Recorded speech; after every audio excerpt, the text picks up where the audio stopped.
ಆಕಾಶವಾಣಿ ಪ್ರಾಯೋಜಿತ ಸರಣಿ ಕಾರ್ಯಕ್ರಮ ತಂತ್ರಜ್ಞಾನ ತರಂಗ ಸಿಡ್ಯಾಕ್ ಜೊತೆ ಪ್ರಾಯೋಜಕರು ಸಿಡ್ಯಾಕ್ ಬೆಂಗಳೂರು.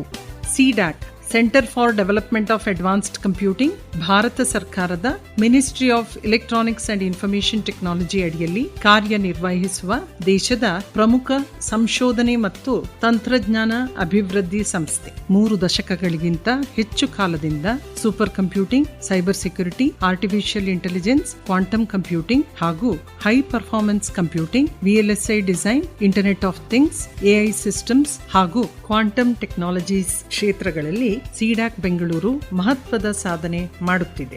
ಭಾರತದ ಹೆಮ್ಮೆಯ ಪರಂ ಸೂಪರ್ ಕಂಪ್ಯೂಟರ್ಸ್ ಅಭಿವೃದ್ಧಿಯಲ್ಲಿ ಸಿಡ್ಯಾಕ್ ಬೆಂಗಳೂರು ಪ್ರಮುಖ ಪಾತ್ರ ವಹಿಸಿದೆ. ತಂತ್ರಜ್ಞಾನ ನಿರ್ಮಾಣದಿಂದ ಪ್ರತಿಭೆಗಳ ರೂಪಿಸುವವರೆಗೆ ಸಿಡ್ಯಾಕ್ ಬೆಂಗಳೂರು ಭಾರತದ ಡಿಜಿಟಲ್ ಭವಿಷ್ಯಕ್ಕೆ ಬಲವಾದ ಹೆಜ್ಜೆ ಇಡುತ್ತಿದೆ.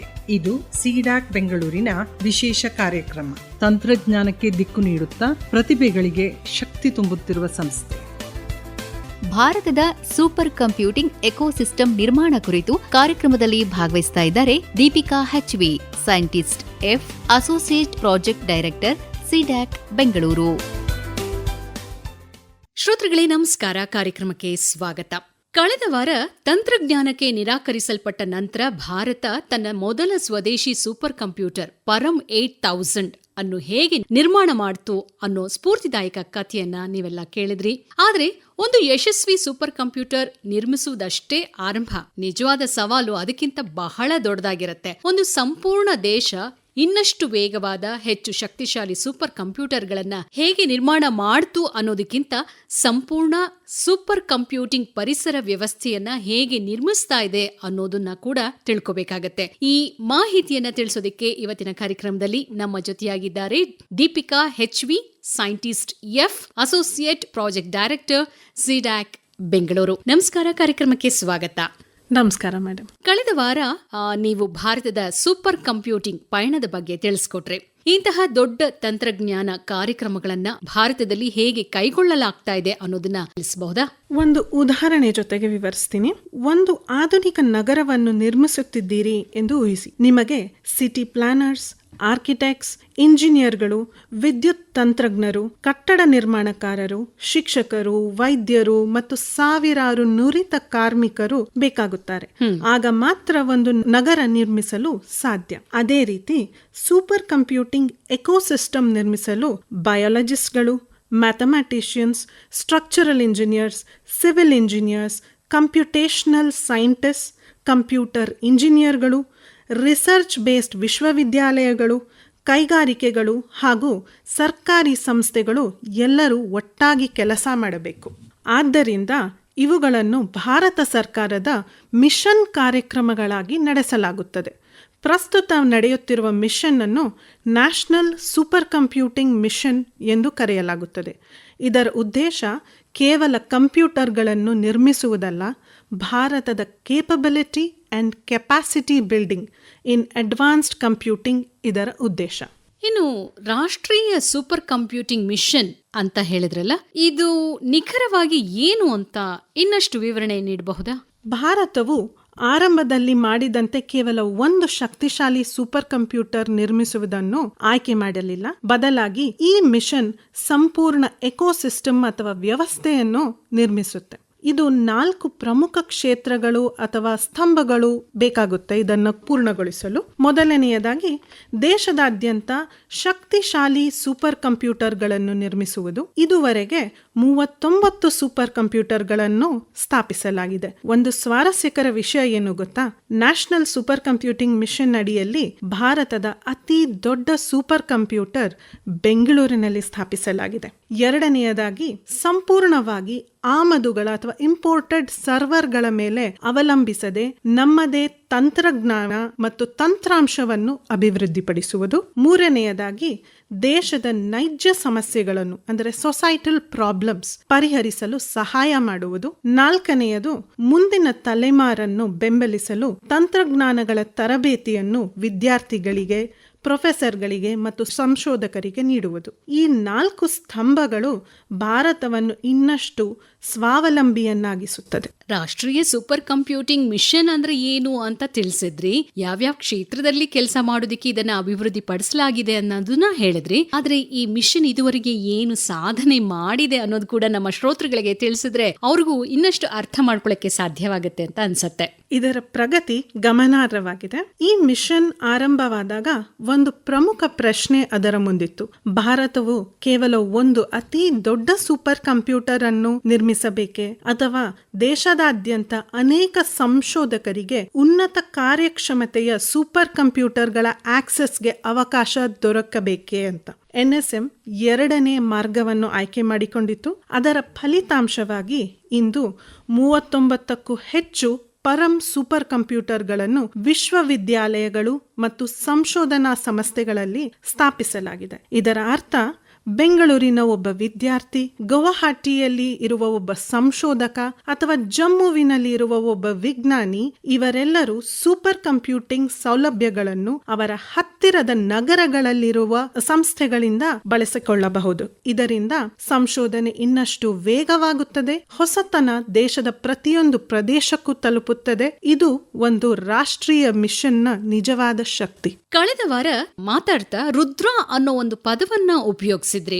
ರುದ್ರ ಅಂದ್ರೆ ಏನು ಆಕ್ಚುಲಿ? ಅನೇಕರು ಸೂಪರ್ ಕಂಪ್ಯೂಟರ್ ಎಂದರೆ ಒಂದು ದೈತ್ಯ ಯಂತ್ರ ಎಂದು ಭಾವಿಸುತ್ತಾರೆ. ಆದರೆ ಸೂಪರ್ ಕಂಪ್ಯೂಟರ್ ಎನ್ನುವುದು ಹಲವಾರು ಸರ್ವರ್ಗಳನ್ನು ಒಂದು ರ್ಯಾಕ್ ನಲ್ಲಿ, ಒಂದು ರ್ಯಾಕ್ ಎಂದರೆ ಒಂದು ಕಬ್ಬಿಣದ ಕಪಾಟಿನ ತರ ಇರುತ್ತೆ.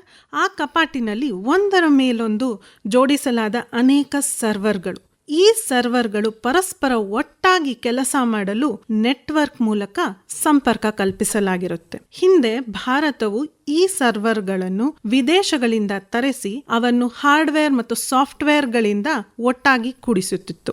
ಇಂದು ನಾವು ಇನ್ನೊಂದು ಹೆಜ್ಜೆ ಮುಂದಿಟ್ಟು ಸಿಡ್ಯಾಕ್ನಲ್ಲಿ ರುದ್ರ ಎಂಬ ಸ್ವದೇಶಿ ಸರ್ವರ್ ಅಭಿವೃದ್ಧಿಪಡಿಸಿದ್ದೇವೆ. ಇದನ್ನು ಸೂಪರ್ ಕಂಪ್ಯೂಟರ್ಗಳು ಮತ್ತು ಎಐಗಾಗಿ ಭಾರತದಲ್ಲೇ ವಿನ್ಯಾಸಗೊಳಿಸಲಾಗಿದೆ. ಅದರ ಅರ್ಥ ಭಾರತೀಯ ಇಂಜಿನಿಯರ್ಗಳು ಈಗ ಸಂಪೂರ್ಣ ಸರ್ವರ್ ಅಂದರೆ ಅದರ mother board, cooling system, electrical circuit, networking ಮತ್ತು ಅನೇಕ ಇತರ ತಂತ್ರಜ್ಞಾನಗಳನ್ನು ಭಾರತದಲ್ಲೇ ವಿನ್ಯಾಸಗೊಳಿಸಬಹುದು. ಇದು ಭಾರತದ ಸೆಮಿಕಂಡಕ್ಟರ್ ಮತ್ತು ಎಲೆಕ್ಟ್ರಾನಿಕ್ಸ್ ಮ್ಯಾನುಫ್ಯಾಕ್ಚರಿಂಗ್ ಎಕೋಸಿಸ್ಟಮ್ ಅನ್ನು ಬಲಪಡಿಸುತ್ತೆ. ಅನೇಕ ಎಲೆಕ್ಟ್ರಾನಿಕ್ ಘಟಕಗಳು ದೇಶದೊಳಗೆ ಇವನ್ನು ಅಸೆಂಬಲ್ ಮಾಡಲಾಗುತ್ತೆ. ಇದರಿಂದ ಭಾರತೀಯ ಉತ್ಪಾದನೆಗೆ ಉತ್ತೇಜನ ದೊರಕಿದ್ದು ಸುಧಾರಿತ ಗಣಕ ವ್ಯವಸ್ಥೆಗಳಿಗಾಗಿ ಬಲವಾದ ಪೂರೈಕೆಯ ಕಂಪ್ಲೀಟ್ ಚೈನ್ ಅಂತ ಏನು ಕರಿತೀವಿ ಅದನ್ನು ನಿರ್ಮಾಣ ಆಗ್ತಾ ಇದೆ. ಸಿಡ್ಯಾಕ್ ತಾನು ನಿರ್ಮಿಸಿದ ಈ ತಂತ್ರಜ್ಞಾನಗಳನ್ನು ಭಾರತೀಯ ಎಲೆಕ್ಟ್ರಾನಿಕ್ಸ್ ಮ್ಯಾನುಫ್ಯಾಕ್ಚರಿಂಗ್ ಸರ್ವಿಸಸ್ ಅಂದ್ರೆ EMS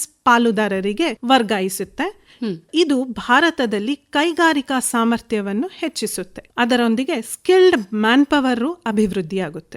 ನಮ್ಮ ಮುಂದಿನ ಮೈಲಿಗಲ್ಲು Indian server class processor chips ಅಭಿವೃದ್ಧಿಪಡಿಸುವುದು ನಮ್ಮ ಪ್ರತಿಯೊಂದು ಹೆಜ್ಜೆಯು ಸ್ವಾವಲಂಬನೆಯನ್ನು ದೃಢೀಕರಿಸುವತ್ತ ಸಾಗುತ್ತಿದ್ದೇವೆ. ಇಂದಿನ ಕಂಪ್ಯೂಟರ್ಗಳು ಅನೇಕ ವಿಧದ ಪ್ರೊಸೆಸರ್ಗಳನ್ನ ಬಳಸ್ತಾ ಇದ್ದಾವೆ. ಇದು ಸಾಫ್ಟ್ವೇರ್ ಅಭಿವೃದ್ಧಿಯನ್ನ ಕಷ್ಟಕರ ಮಾಡ್ತಾ ಇಲ್ವಾ? ಇಂದಿನ ಅತ್ಯಂತ ದೊಡ್ಡ ಸವಾಲುಗಳಲ್ಲಿ ಇದು ಒಂದು. ಆಧುನಿಕ ಸೂಪರ್ ಕಂಪ್ಯೂಟರ್ಗಳು ವಿವಿಧ ವೆಂಡರ್ಗಳ ಪ್ರೊಸೆಸರ್ಗಳು ಮತ್ತು ಆಕ್ಸೆಲರೇಟರ್ ಕಾರ್ಡ್ಗಳನ್ನು ಬಳಸುತ್ತವೆ. ಅಪ್ಲಿಕೇಶನ್ಗಳು ಪ್ರತಿ ಹೊಸ ಹಾರ್ಡ್ವೇರ್ಗೆ ರೀಕೋಡಿಂಗ್ ಅಥವಾ ಮರುಬರವಣಿಗೆ ಮಾಡಬೇಕಾಗುತ್ತೆ. ಇದರಿಂದ ತಿಂಗಳುಗಳಷ್ಟು ಸಮಯ ಮತ್ತು ವೆಚ್ಚ ವ್ಯರ್ಥವಾಗ್ತಾ ಇದೆ. ಈ ಸವಾಲನ್ನು ಎದುರಿಸಲು CDAC Paras ecosystem, unified programming ecosystem ಅನ್ನು ಅಭಿವೃದ್ಧಿಪಡಿಸಿದೆ. ಇದರ ವಿಷನ್ ಒಮ್ಮೆ ಒಂದು ಅಪ್ಲಿಕೇಶನ್ ಅಥವಾ ಅನ್ವಯಿಕೆಯನ್ನು ಅಭಿವೃದ್ಧಿಪಡಿಸಿ ಕನಿಷ್ಠ ಬದಲಾವಣೆಗಳೊಂದಿಗೆ ವಿವಿಧ ಹಾರ್ಡ್ವೇರ್ಗಳಲ್ಲಿ ಅದನ್ನು ಸುಲಭವಾಗಿ ಕಾರ್ಯಗತಗೊಳಿಸುವುದು.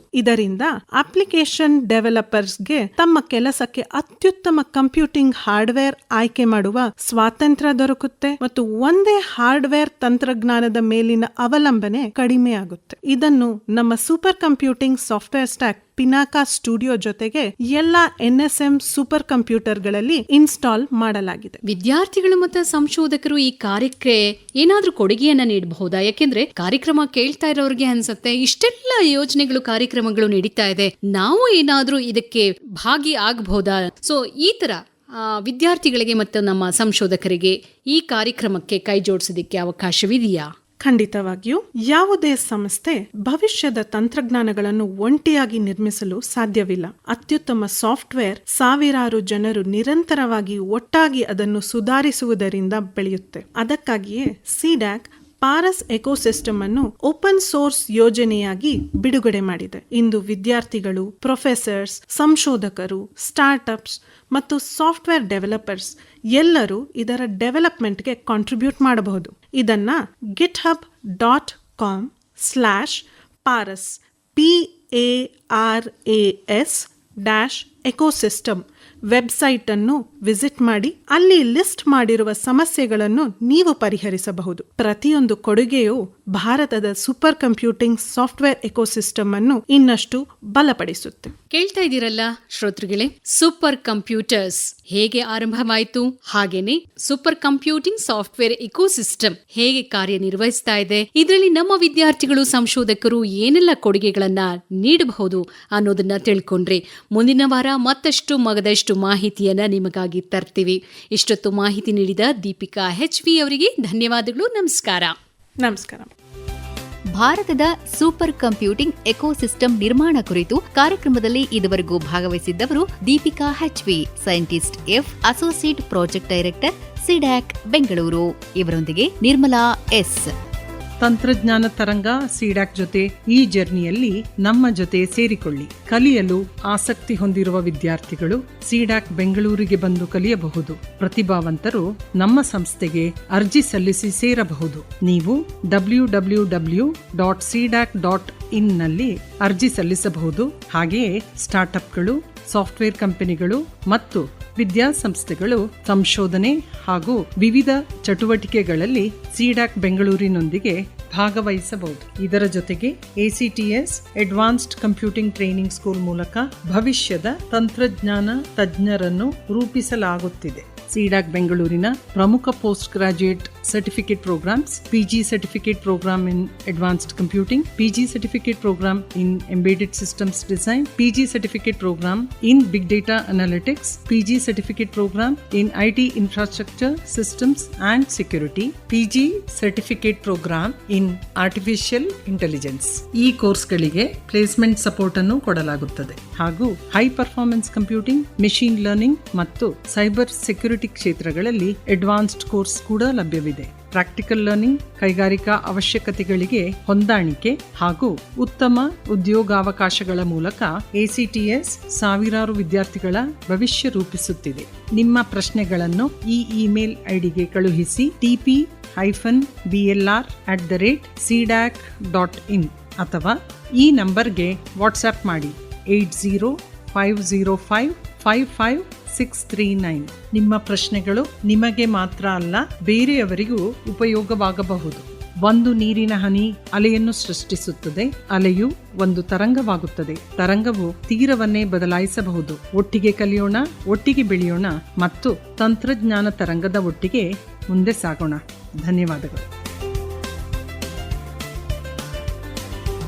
ಇದುವರೆಗೂ ತಂತ್ರಜ್ಞಾನ ತರಂಗ ಸಿಡ್ಯಾಕ್ ಜೊತೆ ಪ್ರಾಯೋಜಿತ ಸರಣಿ ಕಾರ್ಯಕ್ರಮ ಕೇಳಿದಿರಿ. ಈ ಕಾರ್ಯಕ್ರಮದ ಪ್ರಾಯೋಜಕರು ಸಿಡ್ಯಾಕ್ ಬೆಂಗಳೂರು. ಈ ಕಾರ್ಯಕ್ರಮ ಆಕಾಶವಾಣಿ ಬೆಂಗಳೂರು ವಾಣಿಜ್ಯ ಪ್ರಸಾರ ಕೇಂದ್ರದ ಕೊಡುಗೆ.